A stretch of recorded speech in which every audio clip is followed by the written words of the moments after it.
Hello friends, welcome to my channel. টি-20 সিরিজে দলে ফিরছেন হার্দিক পান্ডা। বাংলাদেশের বিরুদ্ধে খেলতে দেখা যাবে তাকে, কিন্তু হার্দিকের বোলিং নিয়ে খুশি নন ভারতীয় দলের বোলিং কোচ মনি মর্কেল।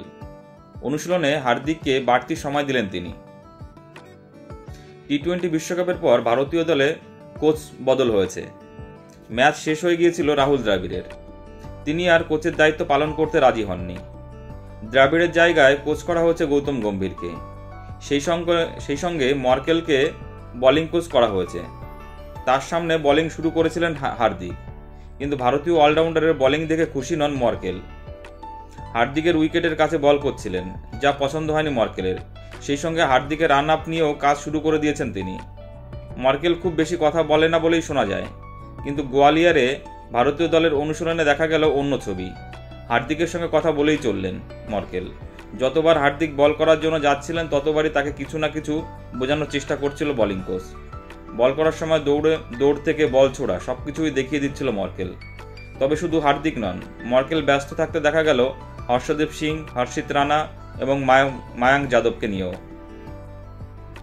বাংলাদেশের বিরুদ্ধে টেস্টে 2-0 ফলাফলে জিতেছে ভারত। সেই দলের কোনো ক্রিকেটারকেই টি-20 দলে রাখা হয়নি।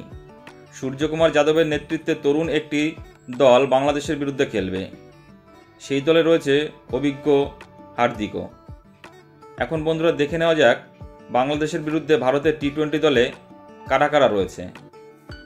সূর্যকুমার যাদব অধিনায়ক, অভিষেক শর্মা, সঞ্জু স্যামসন উইকেটরক্ষক, রয়েছেন রিঙ্কু সিং, হার্দিক পান্ডা, রিয়ান পরাগ, নীতিশ কুমার রেড্ডি, শিবম দুবে, ওয়াশিংটন সুন্দর, রবি বিষ্ণু, বরুণ চক্রবর্তী, জিতেশ প্যাটেল।